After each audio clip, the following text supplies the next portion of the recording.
¿Cómo estamos en el país con el tema de VIH? Bueno, Argentina podemos decir que tiene una epidemia focalizada. ¿Qué significa esto? Que una epidemia sea focalizada, que tiene bajos índices de prevalencia, o sea, de casos positivos en la población general, y que tiene algunos datos de prevalencia mayor en algunos grupos de poblaciones que nosotros llamamos poblaciones clave, que significa que tienen cierta vulnerabilidad aumentada para contraer el virus. Pero igual no son pocos, fíjate, 140.000 personas viven con VIH en la Argentina. Sí. Y 13% no lo saben. Bueno, una cosa que me parece importante aclarar, que no solo es para Argentina, sino para el resto de los países de la región y del mundo, es que esa cantidad de personas es un número estimado en base a modelos matemáticos. ¿Se entiende? O sea, no es, se interpreta que habría en Argentina 140.000 personas con VIH, de las cuales hay un 13% que todavía desconoce su diagnóstico. Por tanto, la importancia que tiene hacerse el test, ¿no? Eso es fundamental y me parece que en esto que vos decías de la importancia de estos programas para poder difundir en la población determinadas recomendaciones, ¿no? Ustedes saben que cuando uno se infecta con VIH pueden pasar muchísimos años hasta tener un síntoma. Entonces, la única manera de saber que tenés VIH antes de tener un síntoma y enfermarte es haciéndote la prueba. Y en Argentina es uno de los países pioneros en la región en implementar inclusive pruebas rápidas para el diagnóstico de VIH que te dan un resultado en 15 minutos solamente tomando una gota de sangre de un dedo. Es muy importante lo que dice la doctora Durán, fundamental. Si vos nunca te hiciste el test de VIH, es importante que te lo hagas. Y si tenés una conducta sexual de riesgo, más importante que te lo hagas. Es un mensaje que es importante que lo demos, ¿no? Fíjate, esto también me llamó la atención. 5.000 argentinos por año tienen diagnóstico nuevo. Es un nuevo diagnóstico, lo cual no significa que sea una nueva infección. ¿Qué pasa? Claro, porque yo a lo mejor me infecté hoy y me estoy haciendo la prueba dentro de 3 años. ¿Se entiende? O sea, son 5.000, al promedio de 5.000 nuevos diagnósticos, que no quiere decir que sean nuevas infecciones. Para que vos entiendas, si estás en casa, esa persona se contagió hace 3 años y se enteró 3 años después, contagió en el medio de esos 3 años a un montón de personas. Para que tener idea de lo que está diciendo la doctora Adriana Durán. Pensá esto. Se contagió 3 años atrás, pasaron 3 años, recién se enteró 3 años después y en el medio contagió un montón de personas. Sí, igual otro de los mensajes importantes que me gustaría dar es que quizás es mejor que no hablemos de contagio en VIH, porque el VIH se transmite. Sí, y eso significa que requiere un contacto íntimo. ¿Por qué? Porque esto entre toda la respuesta que intentamos dar, no solamente desde el punto de vista biomédico, sino cultural, es disminuir el estigma y discriminación contra las personas que tienen VIH. Entonces, COVID se contagia, la gripe se contagia. Quiere decir que si estás sentado al lado mío y me toses encima, me podés contagiar. Bueno, cambiemos COVID. el concepto entonces. 3 años transmitió, para Exacto. decirlo de una manera más como corresponde, transmitió a otras personas el virus del VIH. Sí, por eso es muy importante el diagnóstico temprano y el inicio del tratamiento, porque no solamente es para tu beneficio individual, sino es una cuestión de salud pública, porque las personas con VIH que están tomando la medicación adecuada y logran la indetectabilidad en sangre del virus, no transmiten el virus por vía sexual. O sea, qué importante, porque vos tomás la medicación, no tenés virus detectable en sangre y no solamente no te vas a enfermar, sino que además no vas a transmitir por vía sexual el virus a otras personas. Te voy a mostrar un poco, vos sabés, yo le contaba a Adriana que en el año 2002 empecé mi tema de compartir mi tarea asistencial en el hospital con la comunicación. Y uno de los primeros informes que hice fue de VIH. Y van a ver en la nota a un Pedro Can muy joven, Van a ver a Jorge Benetucci, que es otro médico dedicado al tratamiento del VIH-Sida, que trabajaba en el Hospital Muniz, y Pedro Can trabajaba en el Hospital Fernández. Y van a ver una de las personas que admiro muchísimo, que es Paco Maglio. Paco Maglio fue un médico infectólogo argentino que después se dedicó a toda la parte, digamos, filosófica. Pero es fascinante lo que dice. Y van a ver el caso de 2 o 3 pacientes que muestran en ese momento. Hace poco hablé con Patricia Pérez, que también trabajó muchísimo y fue hasta nominada para el Premio Nobel de la Paz. Te estoy hablando de hace 20 años.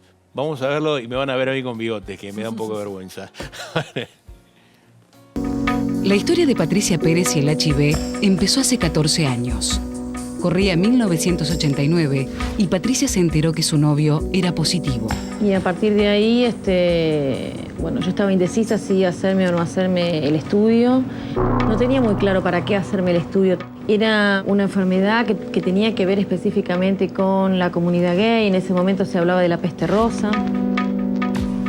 Yo decía, bueno, me hago el estudio y si me sale positivo, ¿qué hago? Los primeros pacientes con SIDA aparecen acá entre el año 81 y 82. Bueno, en ese momento no se sabía qué era, de qué se trataba. Confieso que en ese momento era más estudiarlo como una curiosidad médica y no con la percepción de que se venía una epidemia. Y en esa época, los primeros pacientes, mirá qué aberración, ¿no? El club de las 4 H's. Porque se había visto en homosexuales, en hemofílicos, en heroinómanos y en haitianos. Y entonces se decía el club de las 4 H. Mirá qué discriminación. No se conocía ni el origen de todo esto, ni siquiera tenía nombre esa enfermedad. En principio se la denominó el cáncer gay, el síndrome intestinal de los homosexuales, en fin, diversos eufemismos. Hasta que en el año 83 se estableció como definición o como nombre operativo el de síndrome de inmunodeficiencia adquirida. Alejandro disfrutaba de un gran momento profesional cuando descubrió que había algo extraño en su cuerpo. Estaba pegándome un baño y veo que tengo unas verrugas en las piernas. Y después miro la otra pierna y también tengo exactamente la misma en el lugar igual, pero en la otra pierna. Digo, qué raro. Digo, la biopsia y dice sarcoma de Kaposi. Sabía que sarcoma de Kaposi era HIV. Y decían, bueno, chao, se fue. Y no es así. A la gente que tiene HIV yo le diría que muevan el culo, que laburen, que peleen, pero peleen creando o trabajando, moviendo las manos. No tenés coronita. Entonces, lucharla, con más razón. Yo le pedí a la producción que hagamos un recorte, porque en la realidad ha pasado 20 años de esto. ¿Y cómo cambió todo, Adriana? Por suerte, vos me decías recién que cuando empezaste a atender era sinónimo de muerte, como decía Alejandro Curopagua. Totalmente. A mí uno de los puntos más importantes me gustaría transmitir es cómo esto cambió. Cuando aparecieron los primeros casos a fines de los 80, ahí escuchábamos a Jorge Benetucci, uno de los primeros casos que aparecieron en el Hospital Muñiz, no había tratamiento.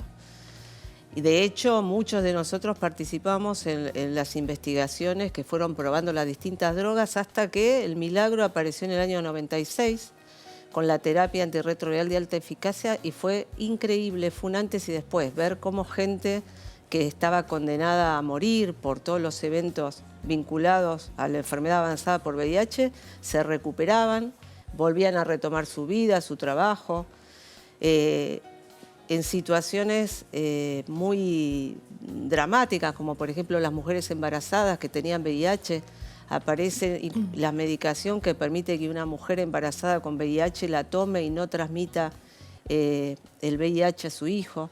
Y esto fue un cambio absolutamente drástico. Pero además mejoró la calidad de la medicación. Cuando empezaron los tratamientos era muy difícil sostenerlo también. Había que tomar a lo mejor 10 comprimidos por día. Y hoy una persona que se diagnostica con VIH de la forma fácil y rápida, como te decía, puede tratarse con un comprimido por día. O sea, te levantás, tomás una pastilla y podés tener una vida totalmente normal. ¿Cómo hacemos para que el mensaje no sea, bueno, está bien, es una enfermedad crónica, o sea, no minimizar la enfermedad y que lo más importante es el tema preventivo, ¿no? Bueno, ahí tenemos que lograr un equilibrio. Vos sabés que, sobre todo en el marco estratégico de la OPS, hablamos de prevención combinada. ¿Qué significa esto? Un poco escuchábamos al doctor Maglio que hablaba de las 4H, o sea, los grupos de riesgo, algo absolutamente estigmatizante. Y hoy de lo que hablamos es de identificar prácticas y de dirigir los recursos preventivos en relación a las prácticas y no a los grupos de personas, ¿no? Lo cual disminuye la discriminación. Explícamelo un poco, ¿cómo sería? A ver, vos sabés que cuando hablamos de estrategia de prevención combinada hablamos de una canasta de recursos. En esa canasta hay preservativos penianos, pero también hay preservativos vaginales, está el testeo frecuente e inclusive medicación preventiva. No sé si escucharon hablar, hoy hablamos por ejemplo de profilaxis preexposición o PrEP. ¿Qué significa esto? Que podés tomar una medicación, en general puede ser de distinta forma, pero todos los días, que tiene una eficacia para la transmisión del VIH en grupos de mayor vulnerabilidad que es cercana al 99%. Es fantástico lo que está contando Adriana, o sea, la idea es, primero que no te contagies. El objetivo que nosotros tenemos en este programa es concientizarte a que no transmitas el tema, no te transmitan el virus del VIH. Y en segundo lugar te está diciendo, bueno, vos tenés la posibilidad de tomar una medicación preventiva si vas a tener una relación de riesgo, ¿lo podemos expresar así? Sí, que quizás podríamos pensar qué es una relación de riesgo. Y en relación una relación de riesgo de transmisión del virus y de otras infecciones de transmisión sexual es cualquier relación entre personas del mismo o de distinto sexo cuando no se usa preservativo y cuando no se conoce la serología de esa persona. O sea, no se sabe su condición en relación al VIH. Y esto me parece que es importante porque ahí ponemos el foco en la práctica y no en lo que decía el doctor Maglio de grupos de riesgo, que eso produce, digamos, una actitud bastante discriminadora, ¿no? El objetivo fue mostrar que, bueno, que podés vivir con VIH, podés vivir si te medicás, si seguís el tratamiento. También me ha tocado ver pacientes que yo los atendía por corazón y que dijeron no tomo más la medicación y no la pasaron bien, no terminaron bien, ¿no? O sea que el tratamiento debe ser, hay que cumplirlo con precisión. Pregunta, ¿el tratamiento es accesible? ¿Se lo da el Estado? Bueno, ustedes saben que Argentina es uno de los países de la región que tiene quizás el marco normativo más protector y progresista en relación a la cobertura del tratamiento antirretroviral, porque desde la primera ley de VIH del año 90, que ya, digamos, define que el Estado se debe proveer del tratamiento antirretroviral a cualquier persona con VIH que viva en Argentina, ya sea en el sistema público o en el subsector privado de obras sociales. Y esto se refuerza con la nueva ley que se sancionó el año pasado, que además agrega una mirada sobre los determinantes sociales, lo cual la hace de todavía un marco integral, un marco normativo más integral. Pero la respuesta concreta es que el tratamiento está garantizado no solamente para las personas que nacieron en Argentina, sino para todas aquellas personas que viven en Argentina. Fíjate qué interesante, pasamos primero un video en el cual mostramos 20 años antes, 20, 25, 30, como decía Alejandro, un fotógrafo muy famoso en esa época que dijo, tengo esto, me voy a morir. Y volvimos a pasar esto con un mensaje totalmente diferente de personas con VIH actualmente que pueden vivir con normalidad. Es un poco el concepto que hemos tenido en el desarrollo de charlarlo contigo. Y un poco, ¿cuál sería ahora el objetivo que tendremos que tener a un futuro cercano con el tema del VIH-Sida? Y bueno, el objetivo es que la mayor cantidad de personas conozcan su diagnóstico, reciban tratamiento, se mantengan indetectables, o sea que no tengan virus detectable en sangre, eso significa ser indetectable, y que la mayor parte de ellas tengan la mejor calidad de vida posible. Esas son las famosas metas 95, 95, 95, que a veces son demasiado ambiciosas, pero bueno, como decía Galeano, esas metas sirven para caminar también. Son un poco utópicas, pero hacia allá vamos. Adriana, te agradezco muchísimo que hayas estado con nosotros. No quería dejar pasar a que estén para mí todas aquellas personas que fueron importantes en mi vida con el tema del VIH, que me enseñaron algo, como pasamos en el video. Así que muchísimas gracias. Un placer, a tu disposición. Gracias a ustedes.